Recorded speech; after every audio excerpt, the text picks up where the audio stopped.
या point of इन्फॉर्मेशनच्या माध्यमातून सरकारचं एका महत्त्वाच्या विषयाकडे मी लक्ष वेधण्याचा प्रयत्न करतो। अध्यक्ष महोदय, खासदार निलेश लंके अहिल्यानगरच्या कलेक्टर कचेरीवर त्या ठिकाणी आंदोलन करत आहेत। कांदा उत्पादक शेतकऱ्यांना तसं दूध उत्पादक शेतकऱ्याला चांगला असं अनुदान सरकारच्या माध्यमातून मिळावं, कारण का रेट हे आता शेतकऱ्याला परवडत नाही। अध्यक्ष महोदय, मगाशी आपण ऐकलं असेल फायनान्स मिनिस्टर साहेब बोलत असताना त्यांनी सांगितलं की दूध पावडर ही एक्सपोर्ट करण्यासाठी आम्ही अनुदान देऊ। अध्यक्ष महोदय, इथं विरोधाभास आहे।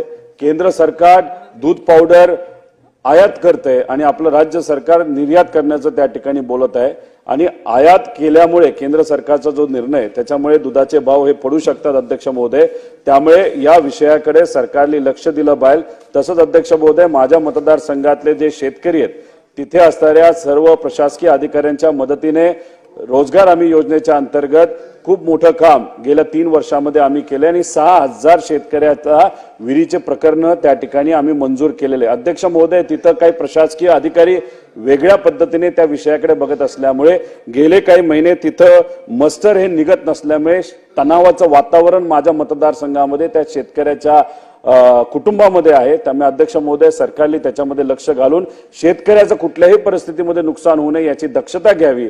जर शेतकऱ्याचं नुकसान होत असेल तर तिथं खूप मोठं आंदोलन ही होण्याची शक्यता आहे, एवढंच या ठिकाणी सांगतो।